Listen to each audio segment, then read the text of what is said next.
कि एक बड़ा झटका है, न केवल कश्मीर के लोगों को, उत्तराखंड के लोगों को भी, और ये गरीबी को और बढ़ा देगा। इससे फैसला किसानों को एक चोट नहीं नहीं, बेकार फारूक अब्दुल्ला साहब समझ ही नहीं पा रहे हैं। प्रधानमंत्री जी का ये आत्मनिर्भरता वाला मॉडल, आत्मनिर्भरता कहते हैं, और कि येन केन प्रकारेण, किस प्रकार हमारी इकोनॉमी, हमारे जो सेब उत्पादक लोग हैं, सिर्फ कश्मीर नहीं, हिमाचल, उत्तराखंड, उनको प्रोटेक्ट करने के लिए कुछ नहीं।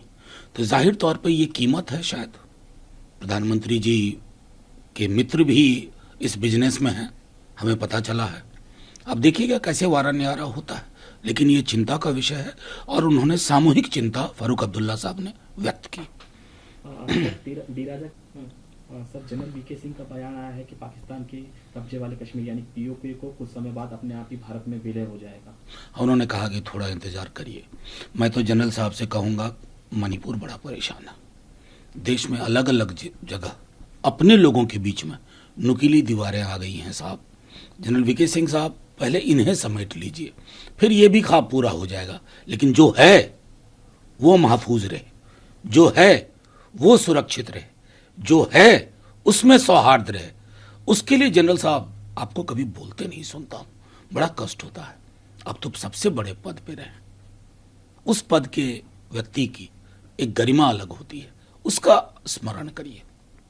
सर, केंद्रीय मंत्री गजेंद्र सिंह शेखावत का कहा, सनातन धर्म के खिलाफ बोलने वालों पर हमला बोलते हुए कहा उनकी जीभ खींच ली जाएगी और आंखें निकाल दी जाएंगी। अच्छा, शेखावत साहब करेंगे, कमाल की बात है। सनातन के बारे में कितनी समझ शेखावत साहब को है।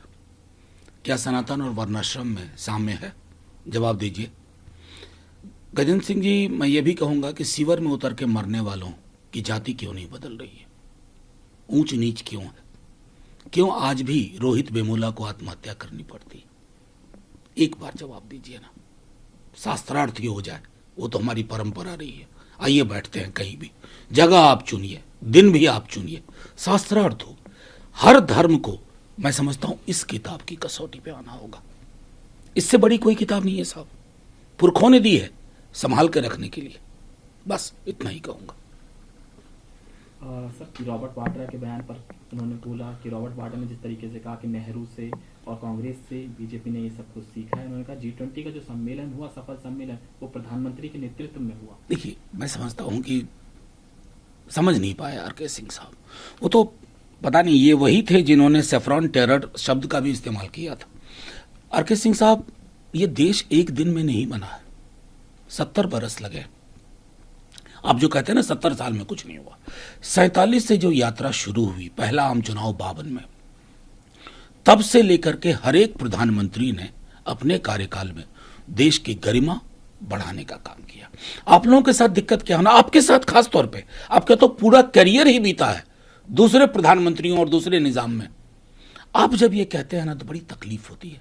ये कौन सी बाध्यता है कि राजा तेरे सुबह की जय, राजा तेरे शाम की जय। अगर सब कोई ना कंट्रीब्यूट किया होता ना पार्लियामेंट्री डेमोक्रेसी को, इस देश में बाकी चीजों को बढ़ाने में, पुष्पित पल्लवित करने में, तो आज हम नहीं होते। आज हमारा मिजाज ये नहीं होता। सम्मान करिए थोड़ा, आपकी भी गरिमा बढ़ेगी।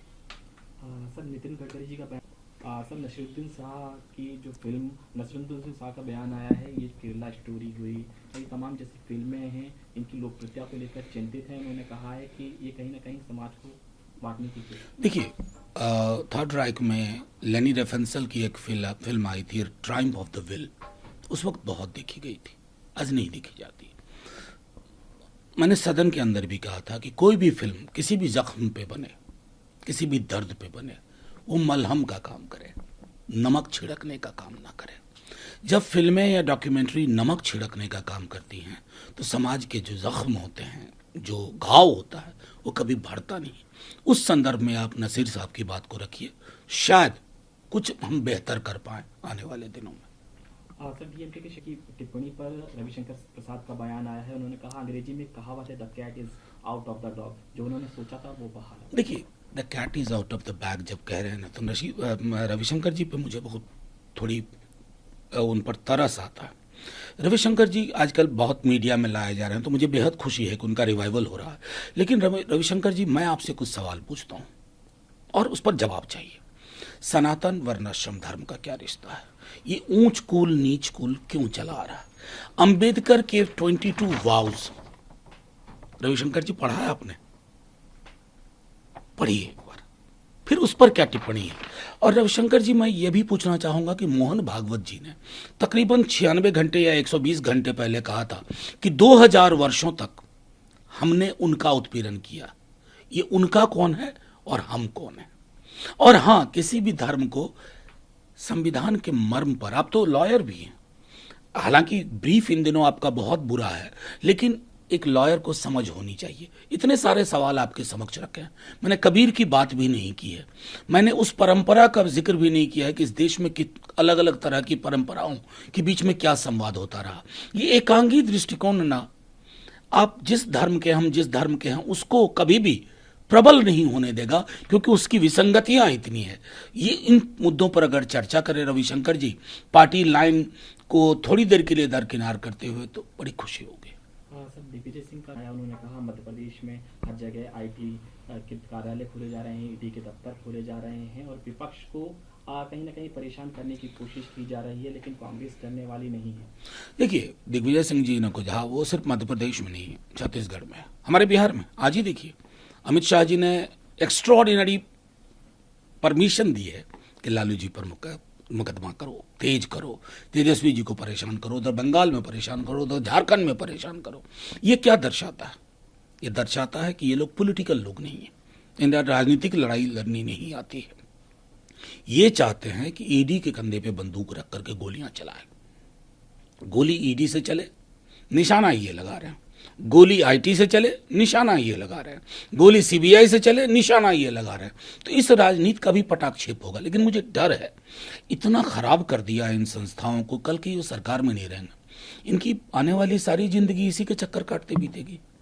हमें बहुत बुरा लगेगा तभी भी, जैसे आज लग रहा है, जब देखूंगा कि मैं बड़े बड़े ओहदेदार मंत्रीगण कभी ईडी के दफ्तर में जा रहे हैं, कभी सीबीआई, तब बहुत कष्ट होगा। लेकिन हमें कहना पड़ेगा, साहब शुरुआत तो आप ही ने की थी ना।